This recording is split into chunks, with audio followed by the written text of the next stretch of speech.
उद्यापासून राज्याचा अर्थसंकल्प सादर होतोय। आपल्यासोबत भाजपचे आमदार प्रवीण दरेकर आपण त्यांच्याशी बातचीत करणार आहोत। सर, अर्थसंकल्प सादर होतोय, काय काय मुंबईकरांना महाराष्ट्राच्या जनतेला मिळेल?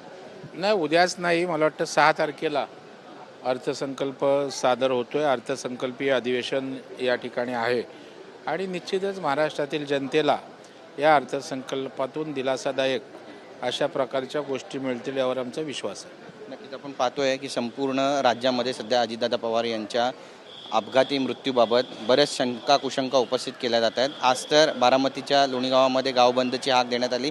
कसं पाहता, सरकारवर दबाव वाढतो? अपघाताचं राजकारण कृपया कुणीही करू नये। कुणीही चौकशीसाठी मागे नाही।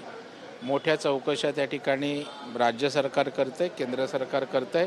आणखी ज्या ज्या स्तरावर चौकशी लागेल त्या स्तरावर दोन्ही सरकारं करतील याविषयी मला खात्री आहे। रोहित पवार एक खुलासे करतायत आणि केंद्रीय मंत्री रायडू यांच्या राजीनाम्याची पण मागणी करतात। टीडीपीशी त्यांचे संबंध मला वाटतं रोहित पवार यांना जे हवंय ते त्यांनी यंत्रणाकडे बोलावं। राजकारणासाठी जर करत असतील तर त्या विषयाचं गांभीर्य दुर्दैवाने त्या ठिकाणी त्यांनी कमी करू नये अशी माझी त्यांना विनंती राहील। धन्यवाद आमच्याशी बातचीत केल्याबद्दल। कॅमेरा पर्सन चरण मार्गमसह गिरीश गायकवाड, TV9 मराठी, मुंबई।